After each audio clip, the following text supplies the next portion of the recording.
Hi, hello, welcome back to my channel. My name is Lola, and today I'm doing a May TBR. So I used to do TBRs in like a game format with like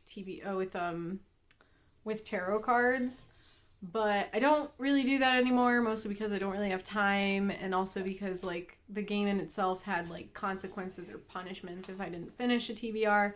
So now I'm kind of just making a pile of books that I would like to get in the month, but there's no pressure at all to get to them. So first I'm going to start off by saying that I don't think I've mentioned at all that I am participating in the Aurelium Readathon, which is hosted by G. I'll link everything down in the description if you're interested. The way that I like to describe it is like a D&D game for readers. So you create your character by reading books that fulfill certain like personality traits or, race traits or whatever. But anyways, the readathon has moved into where your character is now in an academy and you're taking classes to get your job or role. And I'm doing Godseer. It's quite a few prompts for it, but there's also no requirement to like finish it all in April. So some of these books are carrying over into May. And the books are, I am starting off, I would like to start the month of May reading Fevered Star by Rebecca Roanhorse, which is the sequel to Black Sun, which I absolutely adored. And this book will fulfill the source of light prompt, because, this face is like exploding, so it's a source of light. It counts. I did get this from my library. I love them. I'm the first one to get this copy. I'm so happy. Black Sun was essentially about kind of a prophecy that's going to happen, but you don't really know if it's going to be good or bad. And you're getting two sides of the story. You're getting the place where the bad thing or good thing is going to happen, the change is going to happen. And then you get the perspective of the person who is going to bring that change. And you also have a third character's perspective, where she is like a kind of, I guess she comes from like a society of women that can control weather, I think, if I remember correctly. But she travels on the sea because that's where she feels the happiest, and she ends up meeting our Omen person and helps him get to the other side of it's a sea, I think. Anyways, the point is that it's about something that happens and you're not sure if it's going to be good or bad. And this is the sequel, and I can't wait. Next, I want to read Sword of Destiny by Andrzej Sapkowski. I don't know how to say his name. This is the second book that's recommended to read in the order of like how to read the Witcher books. So I read The Last Wish in like December last year, and now I would like to continue. I believe this is another series of short stories that kind of just gives you a bunch of stuff on the Witcher world and Geralt himself and other characters involved. I personally just love the writing. I thought it was very funny. It is a little misogynistic, like it's your typical fantasy that sometimes is not very polite or kind, but I personally really liked it because I just took it with the perspective of this is a fucked up world and it's weird. There are weird creatures from mythology, and that's how it fills my prompt for Aurelium, is that it's a book that is based with like mythology. So that's the second hopeful. All right, and the final book that I need to get in to complete my Aurelium challenge thing for Godseer is a book with the word shadow in the title. And for that, I will be reading Shadow of the Fox by Julie Kagawa.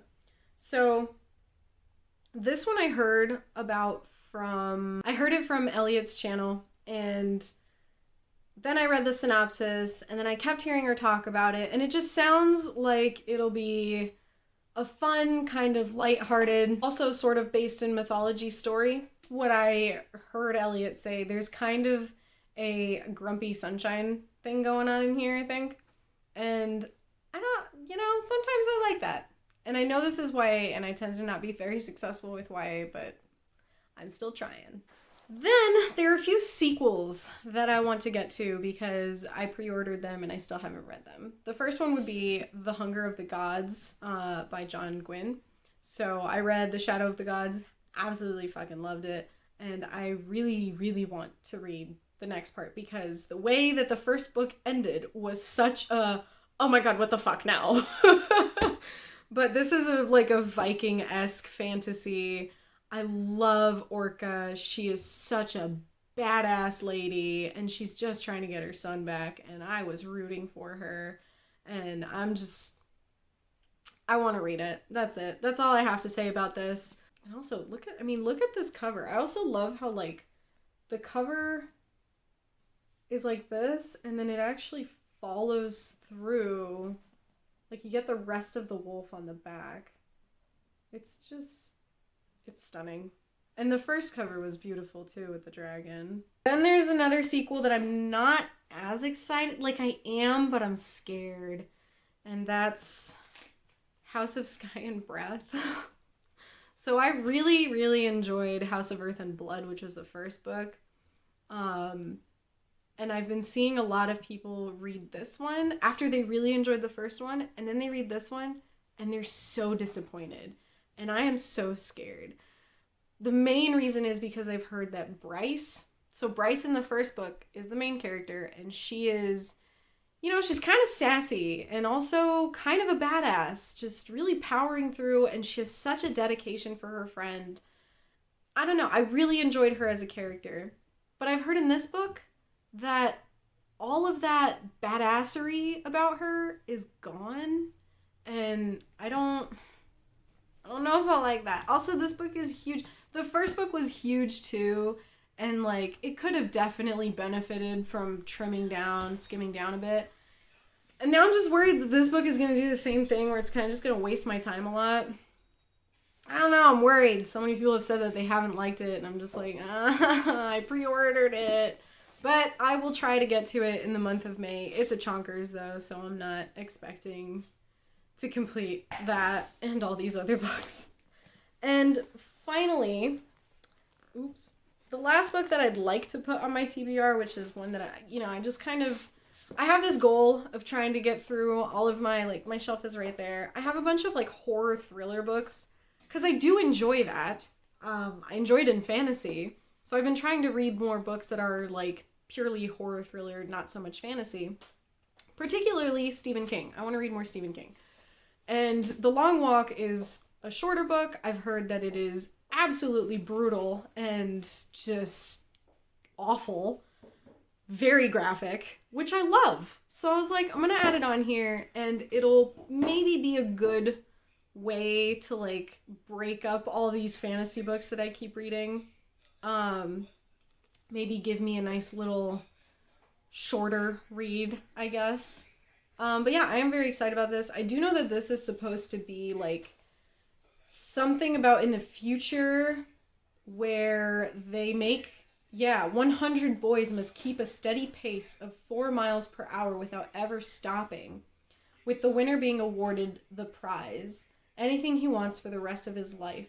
But as part of this national tournament that sweeps through dystopian America year after year, there are some harsh rules that Garrity and 99 others must adhere to in order to beat out the rest.